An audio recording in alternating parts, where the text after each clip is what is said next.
Hi guys, we're so glad that you're joining us today. I'm Jody and this is Laura, and we are bringing you our Grow With Me at ACPC workshop. So you've probably already picked up all your materials, and in your materials you will have a couple different things. We're just going to go over a brief overview of each item, and that way you'll know why they're in your bag, okay, and how to use those materials. So you have your binder already at home. If you're new to the workshop, we have a binder for you. So your binder's already in your bag if you are new to the workshop. Go ahead and skip on over to social and emotional, because that's what we're talking about this month.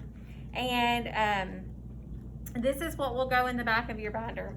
So we've got questions to build relationships. These are great leading questions for you to build a great relationship with your child. I know sometimes we get bogged down with things to talk to our kids about. Questions, things that will lead more questioning and higher order thinking questions, instead of just things that they're going to say yes or no to.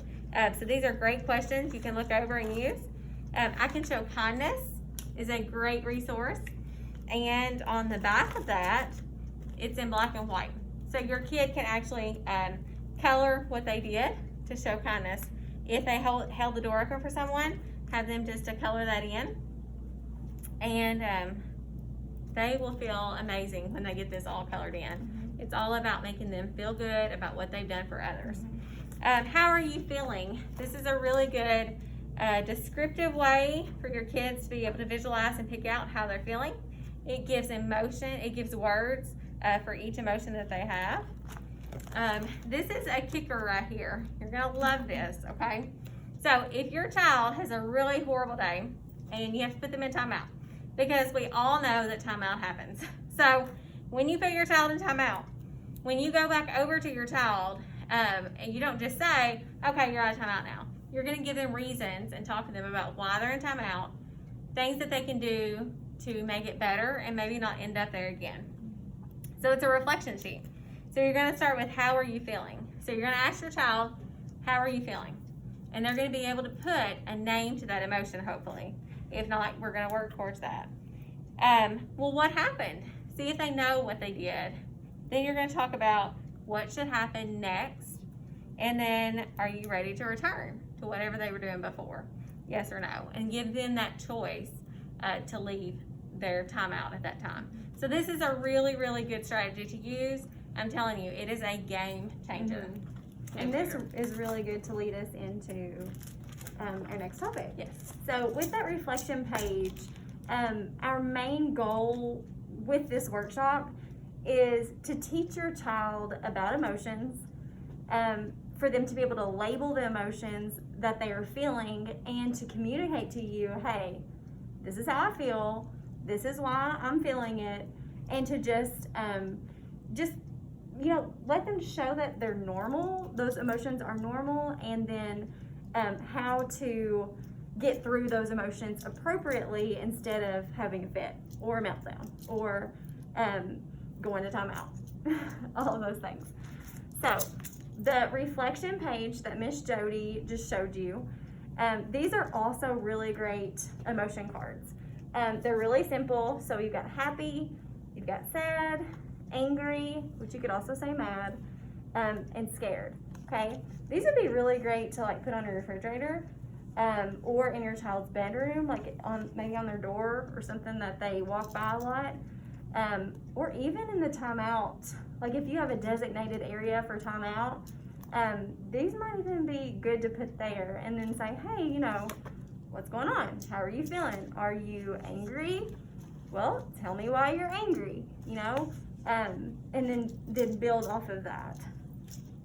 I think sometimes kids get so bogged down with, they don't know how to express that emotion.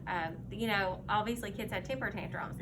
And the main reason kids have temper tantrums is because they cannot label that emotion for you. Right. They can't tell you what's wrong with them. They can't tell you why they're upset. So this gives them that outlet so that they don't throw those temper tantrums. They're able to tell you how they feel and why they feel that way. And if they're down where they can get them and use them, then they can grab that card and bring it to you, and they don't have to say anything. We would automatically know that they're angry, and probably, being their parent, you're going to know why they're angry already too. And, yes, we know that they're angry whenever they're having a temper tantrum. But it's important for them to realize, oh, this is an emotion, and I'm feeling it, and I'm angry, and I can control it. Yes, that's a big deal.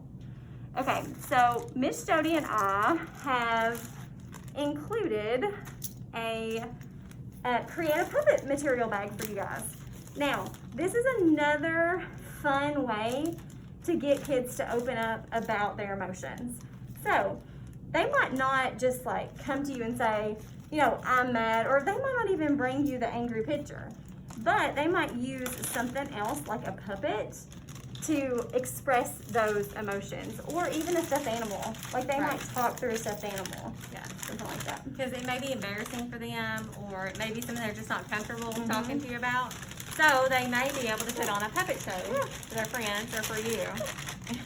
And it may be like, hey, Miss Laura, I'm so mad because you broke my toy today. So it may just be something simple like that they can make it fun and silly, and it not have to be so serious all the time. Right. So all of your puppet materials are found inside this bag. It's very self-explanatory. And make this fun. It doesn't have to be perfect, and it doesn't even have to be like a human puppet. I mean, they could even make a little animal if they wanted to. So just make it fun for them. Now, have you guys ever read It's Pumpkin Day Mouse? It's the sweetest little book, and it's geared all around emotions, and it's perfect for this time of the year too. So, it is linked on our Facebook page, Grab and Grow Intervention. All you have to do is go there, click the YouTube video, and it'll come up. You guys can watch that with your kiddos. And we have made a pumpkin emotion game, bingo game, that goes along with the book. How fun is that? Love it. And directions are on the outside, so self-explanatory for you. Everything you need is right there. So much fun for your kiddo. We also included some calming cards. So these are simple tasks that you can give your child to do if they are upset. We don't want them laying down on the floor, kicking, screaming, you know, obviously throwing a temper tantrum. So we want to give them something to do to calm down. You know, we always hear count to 10, take a deep breath. These are those calming strategies that we want them to be able to do. Stretch. You know, if they stretch really big, it releases a lot of tension in their body. Smile, think of something funny. Take a deep breath, draw a picture, hug a stuffed animal, squeeze a ball, close your eyes. Simple things like that that we forget to tell our kids to do. We just expect them to be able to like calm down on their own, but they can't. They need these strategies. So this is a simple reminder for you to be able to give them ideas to do. And you may give them this card and say, pick something, and let them pick what they want to do, and that's what they're going to do. And if they need more time, pick another one, and let them pick what they want to do. Okay? Yeah. All about choices too. That's always a really big deal. Yeah. The next thing we have are, you get 3 of these, okay? So I love these. You've got a triangle, a circle, and a square. And these are sensory bean bags. They're filled with water beads, great for identifying shapes, colors. Yeah. But the coolest thing is that you can take these anywhere. They wipe off, so they're not cloth. If they drop them in a restaurant floor, you can just wash them and sanitize them off with a Clorox wipe or whatever. Take them in the car, take them in the restaurant, take them in Walmart, take them to church, whatever you need to do, and let your child just fiddle with it and play with it. And hopefully it gives them something to do to kind of give them that soothing relief that they may need. Yeah. And I'm just watching you. I know, I love these. It's calming for me, and I'm not even touching it. Another calming item is a sensory bottle. I don't know if you've ever made one before, but we're giving you all the materials to make a sensory bottle. You have a brand new clean bottle, a thing of Elmer's glue, and you've got some fall little items that are going to go in there too. So we put the directions on the bag to how to make a sensory bottle. Now, why do you think you need a sensory bottle? We use the sensory bottle in a lot of different ways. Okay, basically, it's a calming technique that we can use for children whenever they're upset, whenever they're angry, even if they're sad. You know, no matter what emotion they're dealing with, it is a really good way to calm down. We almost see it as a distraction. Oh, You know, sure. you're kind of taking away whatever's on their mind and you're focusing it on something else. So that's always a good idea. Mhm. It helps so And much. it moves slowly. Like Mhm. whenever you put the glue in there and you're going to mix that with water, it kind of slows It's and very, makes that liquid thick. yes. So it's very cool to watch. Like the colors mingle and things like that. It's very So, tranquil. yes. So they will That's enjoy the perfect that. word. Yeah. Tranquil. Yeah. Okay. So in the binder, Miss Jody had showed you some ways, like random acts of kindness. This is one of those things that's on the checklist that they can mark off. Not only does your child need to be aware of their emotions, but it's really important for them to be aware of other people's emotions too. Okay? This is a really cool idea to do. Like maybe your child comes home and he or she is talking about a friend who maybe had a bad day, and you could say, "Oh, well, what could we do to make their day better?"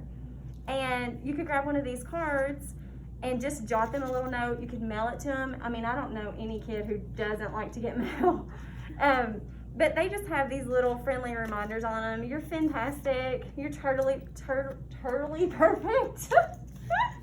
And you make my heart splash. So this is just encouraging cards for your kiddo to send to someone else. It could be a grandparent, I mean, their teacher, anybody. Friend, whoever. Yeah. And just have them write their name on the back of Yeah. it. Would be really great idea. Mhm. Great skill for them to use. And Miss Laura made these. Aren't they super cute? So she did such a good job on these. So guys, we're just so glad that you joined us this month and picked up your materials. Mhm. And next month we are doing fine motor. We've got a lot of materials to go with that. So we hope that you join us again next month, and we will see you guys soon.